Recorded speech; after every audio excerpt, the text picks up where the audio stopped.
Okay, we're going to be talking about Chapter 10, Age and Ability. You open up the first slide, it really is discussing exactly what the chapter is going to, talk about, exactly what it says. How able must you think of yourself to be able-bodied? Which abilities matter the most in determining this? This chapter is going to be specifically talking about how do we decide what is ability and abled, and who makes these decisions.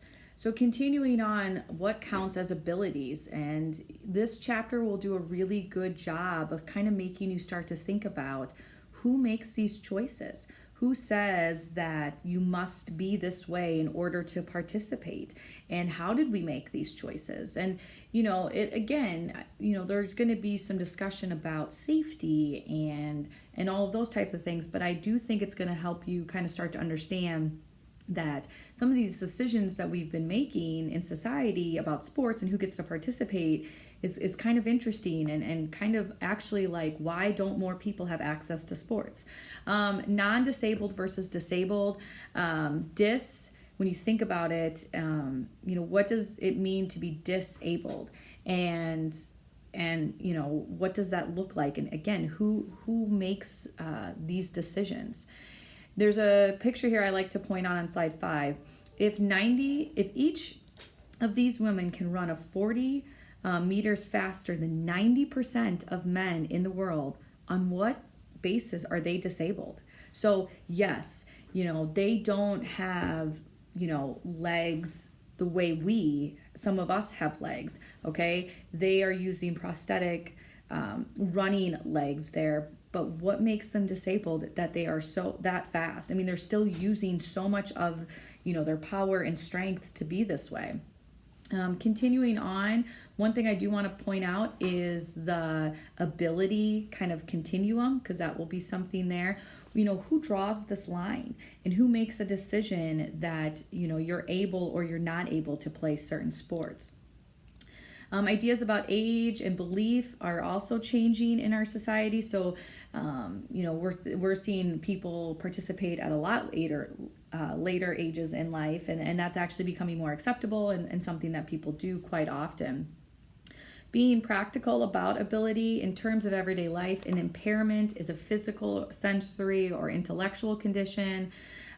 Where an impairment becomes a disability is when official definition makes it so. So we decide this. An impairment, we decide when it becomes a disability as a society. There's a continuing on with the definitions. I'm not going to read those, word for word, but you do need to know them. Aging and sports participation. I'm on slide 12 now. Ideas and beliefs about aging become more open. Participation in physical activities and sports are increasing amongst older people. Golf, pickleball, tennis, just to name a few. Elite athletes no longer play to an older age. Than in the past. The baby boom generation in the U.S. have higher expectations about being physically active, running, CrossFit, all of those kind of things.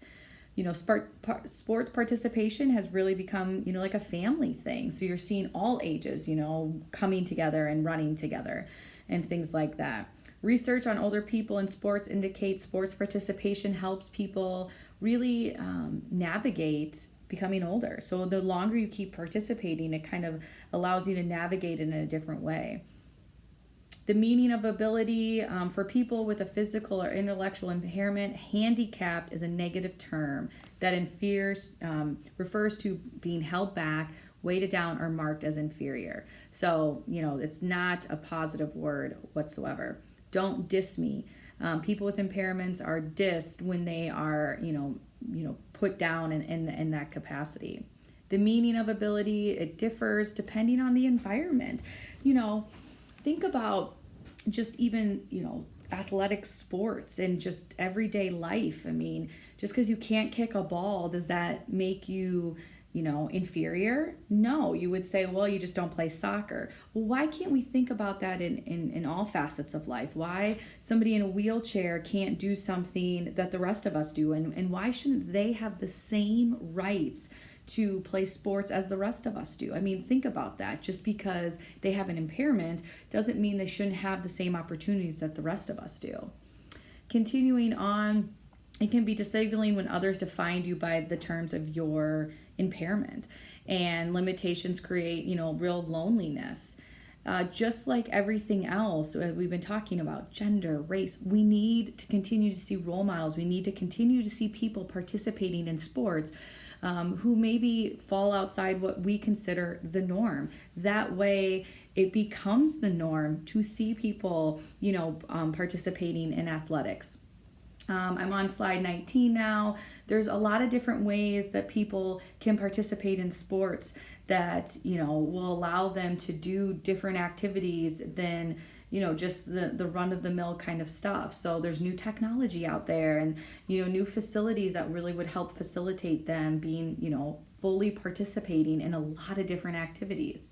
Sports and ability, again, sports are often the center of inclusion battles involving people with impairments. So there's a real battle about who gets to participate and how, and sports resources primarily goes to the elite skills and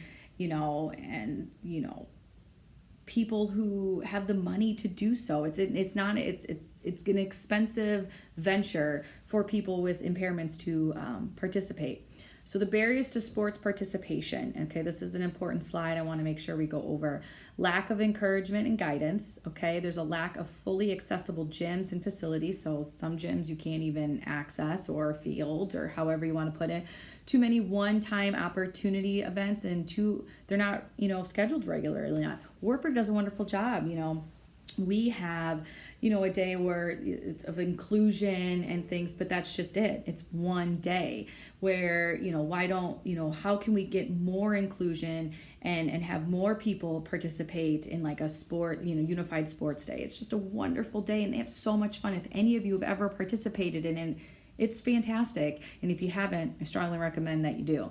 Shortage of creating participation opportunities, overprotective families. Understand too that families putting their children out there when they've already had a lot of struggles is concerning, and their safety is always a number one priority too. Few advocates, few people out there actually saying like, hey, wait a minute, we should have opportunities for these individuals. And, just scarce institution sources, there's just not a lot of money out there. Exclusion and inclusion. The great sports myth continues to overlook the problems of the access with people of impairment. So earlier this, during this 6-week course, we talked about how great sports is. And I know all of us, including myself, really believe sports are great. But this chapter really highlights how sports are incredibly exclusive and that you have to fit in a certain mold even just to participate. We're not even talking about being great or getting a college athletic scholarship. We're literally talking about going outside and playing. And sports can be an environment that literally tells a group of people that you can't do this. I'm sorry. Because of something that's out of their control, which really seems incredibly unfair. We've just talked about gender and race and how we need to be more inclusive and allow those people. And I've heard from all of you and how we need to be agents of change in those regards. This is an area that I am very passionate about, that we need to continue to be agents of change and try to create environments where all young people and adults feel like they can be active in sports as well, regardless of their ability. Continuing on down, there's a lot of inclusion kind of slides that I want you to look at, but the one slide is number 25, inclusion changes disability